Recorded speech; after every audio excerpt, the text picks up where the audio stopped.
não sei o quê. São os casos de sucesso. E jogaram no Oriental, não sei. O Miguel, acho que começou no Oriental, no Castilho também. Porquê?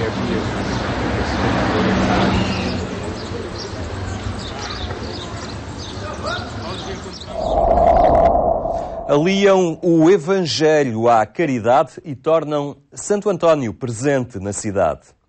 Por estes dias, o nome de Santo António percorre ruas e vielas da cidade de Lisboa. Mas nos arredores da cidade há uma comunidade que todos os dias do ano leva o carisma de Santo António para as ruas dos bairros de Chelas. Os frades franciscanos conventuais chegaram a Chelas em 1983 com a missão de aliar o Evangelho à caridade, à semelhança de um dos seus mentores, Santo António de Lisboa e de Pádua. Ao longo destes anos, estes frades, na sua maioria vindos de Itália, foram construindo comunidade numa zona da cidade marcada pela diversidade cultural e por graves problemas sociais. Um trabalho que acompanhamos hoje no programa 70x7.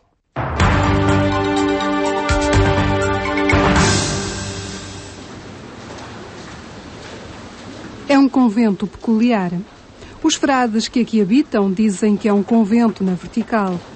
A obra é do arquiteto Gonçalo Birne e é a casa dos franciscanos conventuais em Lisboa. Um dos ramos da família franciscana.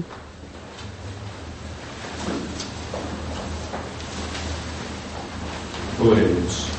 Ó Deus, que vos dignastes alegrar o mundo pela ressurreição do vosso Filho, nosso Senhor Jesus Cristo.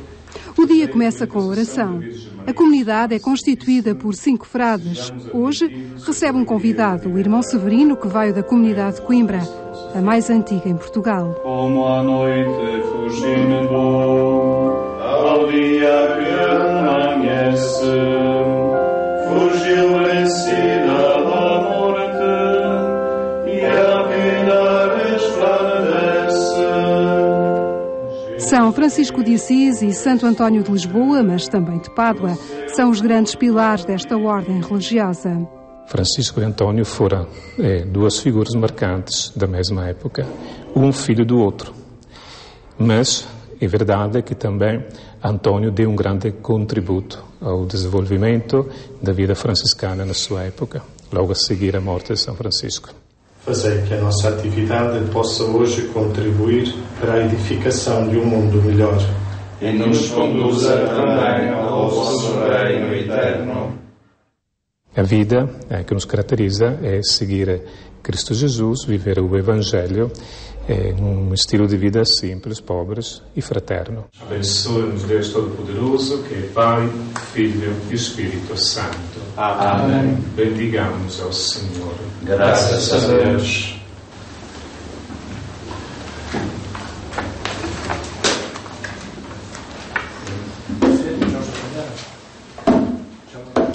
Terminada a oração, o ambiente ao pequeno almoço é já de trabalho. O cristiano amanhã celebra às 7h30 das irmãs de Capulta, de maneira que estará livre depois da tarde também para tocar na missa em São Maximiliano. Está bem. Depois... Na sua grande maioria são italianos. O Frei Severino, que vive na comunidade de Coimbra, é dos mais antigos em Portugal. Está aqui há 35 anos. Costuma dizer que é portugaliano. É responsável pela revista da comunidade, O Mensageiro de Santo António. É uma revista que procura fazer uma leitura cristã evangélica da nossa sociedade. Por isso, como nós encaramos os acontecimentos da nossa vida, da nossa história, do mundo, mas particularmente deste mundo e desta sociedade portuguesa em que vivemos. Portanto, pretende ser um olhar diversificado sobre as várias situações sociais, políticas, eclesiais, culturais, aqui da sociedade, mas sempre uma visão cristã aberta. Mais tarde vieram também de Itália o Frei Fabrício, o Frei Francisco e o Frei Lucas. O Frei José Augusto é o diretor da revista e já é uma vocação portuguesa. Quando eu era adolescente, ali pelos 15 anos, aparecem-me 3 frades. Pela primeira vez eu vi frades. Um deles foi este, o Frei Severino, que vocês viram por aqui. E os outros 2, que não estão aqui, estão noutros lugares. que me encantaram. A maneira como eles viviam. 3 frades italianos, primeiro não sabiam falar. Depois apoiavam-se muito em nós, nos garotos do grupito lá da paróquia, para lhes ensinarmos a falar. Da Roménia veio o cristiano, um país com apenas 4,5% de católicos. Mas Santo António é também conhecido no seio da comunidade ortodoxa. Embora poucos conheçam, o Santo António de Lisboa. Como é que é conhecido o Santo António lá na Roménia? Santo António de Pádua. Pouca gente sabe no pormenores, não sei, da sua vida, tudo isto. Poucos sabem que nasceu em Lisboa e é conhecido como Santo António de Pádua. E sempre nas terças-feiras, nas igrejas da minha zona lá, há sempre uma devoção que se faz lá, orações, a gente vai rezar, há cânticos que se fazem mesmo para rezar. Terminado o pequeno almoço, a vida faz-se fora do convento. A casa dos frades conventuais fica em plena zona de Chelas. Os inúmeros bairros sociais que por aqui foram surgindo, fruto dos realojamentos, são seu local de missão. Esta casa existe apenas desde 2001, mas desde 1983 que os franciscanos conventuais andam por estas paragens. Vieram a convite do falecido cardeal António Ribeiro, que quis dotar estas populações de um apoio pastoral e social de rosto cristão. Tudo bem? Frei Fabrício despe o hábito franciscano, mas continua vestido com a camisola de Santo António. Percorre as ruas da antiga Zona J, hoje bairro do Condado. Uma mudança de nome para limpar a má imagem que a Zona J criou. Aqui atrás há uma banda que foi deitada abaixo, que era chamado Túnel da Morte, porque era uma zona onde se concentrava muito o problema da passagem de droga, etc. Frei Fabrício conduz-nos pelos bairros de Chelas para nos mostrar como diariamente põem em prática o legado de Santo António. É um santo que, para além de ser amado em todo o mundo, para nós franciscanos vindos da Itália, significa também o desenvolvimento de todas as atividades em nome de Santo António. E a espiritualidade que para nós marca a figura de Santo António, e que resumimos num lema, é Evangelho e Caridade.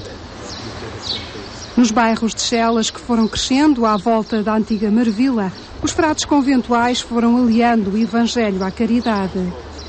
Hoje, Frei Fabrício gera 2 centros sociais com 52 funcionários. O de São Maximiliano Kolbe, para onde nos dirigimos, e o de Santa Beatriz. Tudo bem? Pois digo-lhe tudo. Andar a fazer uma visita. Destas instalações saem também as refeições para os centros de dia e de convívio dos 2 centros sociais.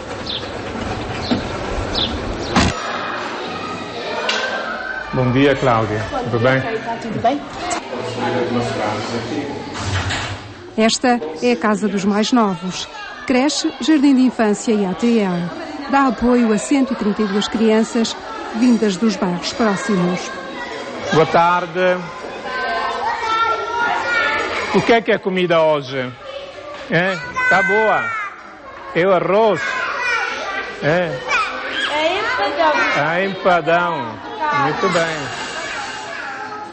O esforço tem sido para fazer crescer esta geração num outro ambiente de bairro, mas para isso é necessário que as coisas positivas que por aqui acontecem consigam chegar lá fora. Eu penso que essas coisas positivas já transparecem. Nós temos alguns jovens que cresceram nesta comunidade e que hoje em dia têm vidas perfeitamente dentro daquilo que é os parâmetros da normalidade, se assim queremos chamar. São jovens licenciados que desenvolveram sua vida, são casados. Nós temos aqui na instituição crianças que são filhas de pais que já frequentaram a instituição no passado. Isso para nós é gratificante, porque significa que, para além de também eles terem feito um bom trabalho, nós também o fizemos. E, de facto, é assim, acreditamos que a criança que tem um sorriso e que nos ilumina ao dia, como eu costumo dizer, vai com toda a certeza tê-lo na sua continuidade e no futuro. Do outro lado da rua fica o apoio aos mais velhos. Foi gente que veio sobretudo do norte do país e de muitos países africanos à procura de melhores condições de vida. Construíram a casa como puderam, muitas vezes sem condições. Eu ainda me lembro da Quinta dos Cravos, que isso é dividido por quinta. Quinta dos Cravos, que era um bairro completamente de barracas, e viviam praticamente pessoas vindas da África, de vários países, e algumas pessoas também do norte do país, que viviam numa zona que eu dizia praticamente desumana, numas condições, lama, quando chovia muita lama, mas pronto, as pessoas eram dignas. Das suas raízes ficam ainda as pequenas hortas, que muita desta gente continua a cultivar nos poucos espaços que os prédios ainda não ocuparam. São pessoas que moram no bairro há muitos anos, mas são pessoas que também vieram de outras zonas do país. Teve a ver com a questão do trabalho na altura. Também esta zona em si era uma zona de fábricas e as pessoas foram chegando gradualmente ao bairro. Mantém algumas questões culturais em termos de raízes. Por exemplo, a agricultura é uma das coisas que realmente é muito vista ainda nesta zona. Umas hortinhas espalhadas aqui, não é? Pelos arredores destes edifícios, destes prédios. É verdade, os nossos utentes de centro de convívio, por exemplo, uma grande maioria de manhã ocupa-se nas suas hortas e depois à tarde vem para o centro.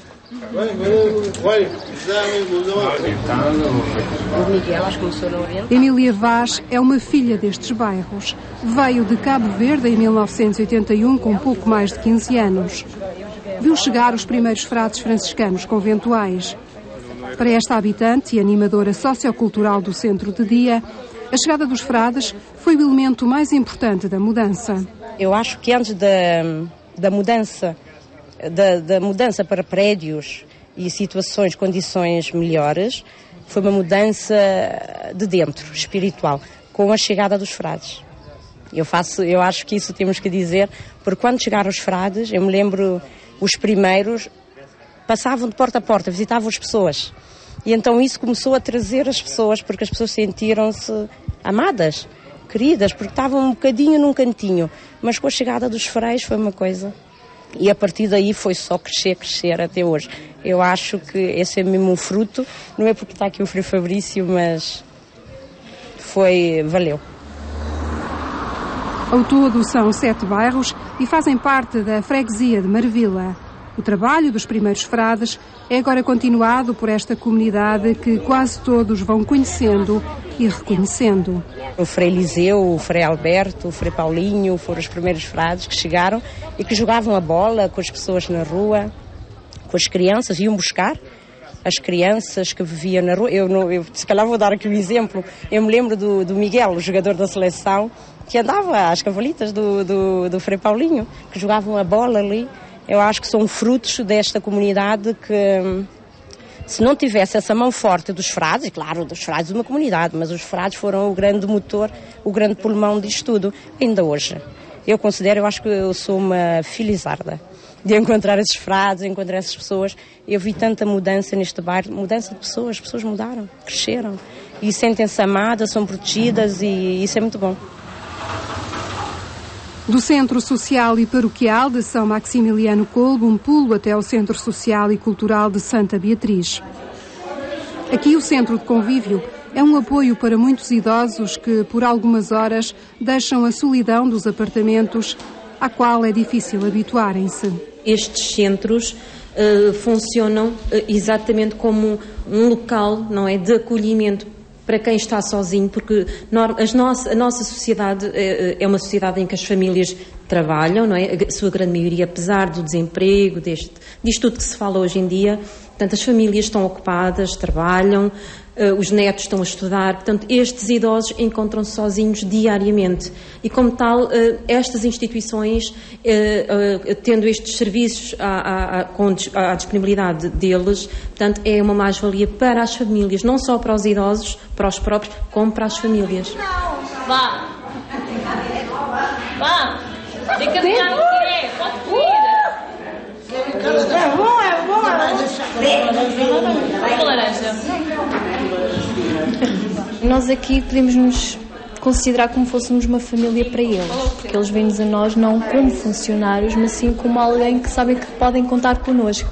Não é? Basta só uma conversa, uma anedota, seja o que for, é engraçado. E nós sabemos que eles estão aqui bem. não é? E nós tentamos sempre ver o que é que eles precisam.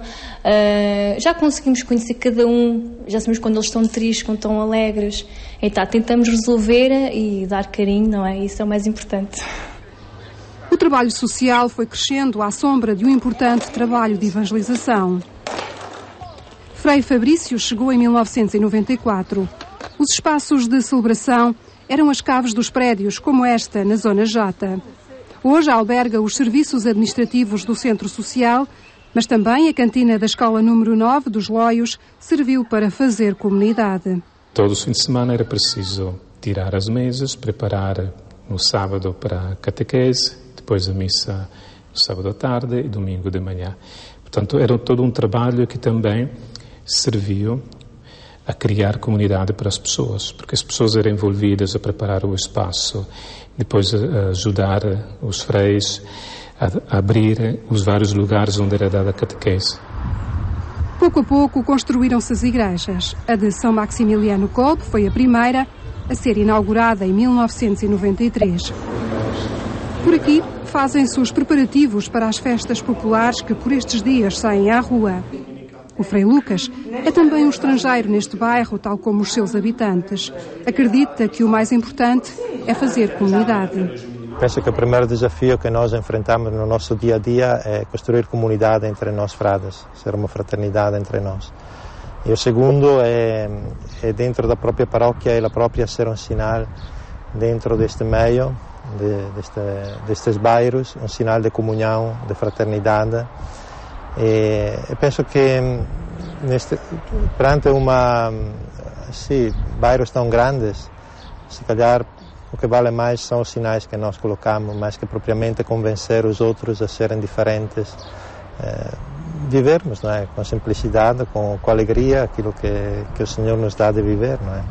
Foi esta comunidade que encontramos na segunda igreja que por aqui foi construída. A Igreja de Santa Clara, inaugurada em 1996, a que se juntou em 2001 a nova Casa dos Frades. Aqui as crianças preparam-se para a festa de encerramento da catequese.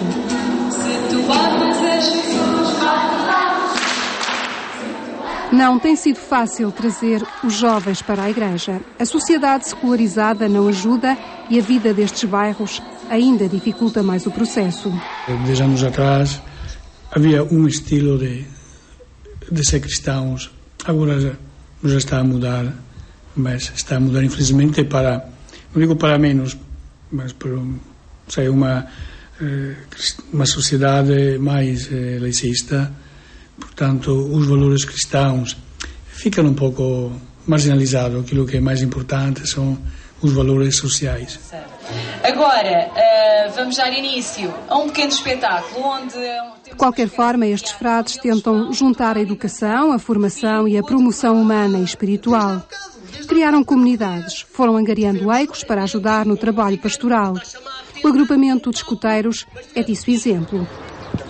Já tem 65 crianças e jovens e a ajuda de 9 dirigentes. Temos-nos sentido realizados. Em alguns casos, noutros, eles têm outros objetivos na vida e vão entrando, vão saindo, mas basta conseguirmos com um, para nós é o suficiente e já ficamos muito satisfeitos com essa realidade. Aleluia, tenho alegria como uma fonte, tenho alegria como uma fonte, tenho alegria... No dia da festa de encerramento da catequese, as crianças são as próprias protagonistas. Ajudadas por professores e catequistas, mostram o que aprenderam ao longo do ano. É que com a catequese nasceu também o projeto DAS, divertir, aprender e servir. Então onde é que estão essas palmas?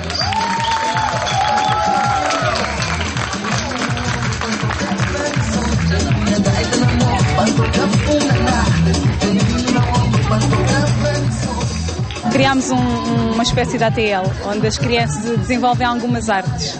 E estamos a falar das violas, estão a aprender a tocar viola, estão a aprender a dançar. E aqui a dança, como temos uma comunidade rica em diversas etnias, vai desde a dança indiana, africana, até à portuguesa, até à romena, que eles ainda vão dançar também a música romena. E temos também expressão dramática, portanto desenvolvemos estas artes com eles. O intercâmbio cultural está aqui bem presente. Da comunidade portuguesa à africana, da cigana à romena. Até o frei Cristiano entra na dança para ensinar a tradição romena às crianças dos bairros de Chelas.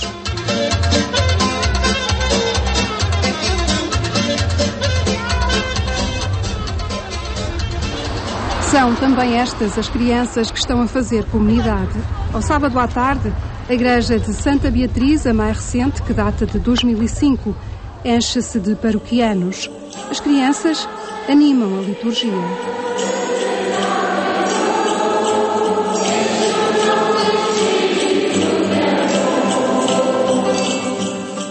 Agora vive-se sempre esta dicotomia entre o nome, o passado, a tentativa também um bocadinho de dar outra imagem a esta zona, mas penso que não temos que ter os problemas de eliminar das setas ou das indicações o bairro ou os bairros de Chelas. É só mostrar aquilo que as pessoas vivem e muitos valores, sobretudo os valores que muitas pessoas trouxeram dos próprios países ou terra de origem. Em mais uma das voltas pelos bairros, Frei Fabrício encontra dois jovens rostos desta mudança de valores. Pedro e Andreia, ativos na paróquia e a caminho das Jornadas Mundiais da Juventude. Quantos jovens vão agora? Inscritos daqui de Chelas? Acho que são no máximo 20. 20. Pronto, já é um bom número, 20. Ah, bem. Então já tem o dinheirinho guardado? Já, mais ou menos. Mais ou menos. Ah, bom. Pronto. E que expectativas têm vocês para a jornada? De encontrar quanta gente? Muita gente. O trabalho pastoral e social tem crescido, mas apesar de serem 5 frades, há muitos bairros onde a presença de igreja é ainda muito reduzida. Era necessário criar mais espaços para criar mais comunidade. Mas os meios humanos também são poucos. De qualquer forma, tal como dizem os evangelhos, que são as pessoas, as pedras vivas do templo do Senhor. Boa tarde. Por agora vai-se fazendo o que se pode. Vai-se marcando presença em zonas mais ou menos complicadas. Santo António, que por aqui inspira o trabalho destes frades, já ganhou seu espaço e parece ter conseguido aliar o Evangelho à caridade.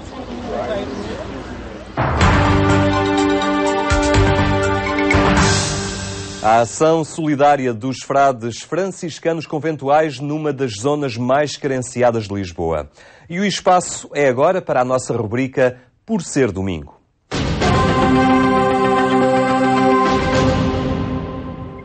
Toda a gente disse que, no domingo passado, que nas novas eleições começou um novo ciclo político. E, de facto, as coisas mudaram. Mas é importante perceber que, no meio de todo este barulho e desta emoção, aos cristãos compete agora perceber que começou uma fase em que temos que apertar o cinto, em que temos que ajudar os próximos, em que temos que cada um de nós encontrar uma maneira de reagir a estas circunstâncias que vão agora ser difíceis, toda a gente sabe. E no meio da dificuldade vai haver muito erro, muito disparate, vai ter abusos, vai haver aproveitamentos. E os cristãos têm que seguir o seu caminho, ter os olhos fixos no céu e encontrar nesta fase não um castigo ou um problema, mas uma oportunidade para pregar aquele Senhor que veio a este mundo. Como os franciscanos fazem há tanto tempo com aquela pobreza que só ela consegue vencer a crise. Ficamos por aqui. De hoje a 8 dias vamos até aos Açores ao encontro da religiosidade das suas gentes. Tenha então um bom domingo e até de hoje a 8 dias.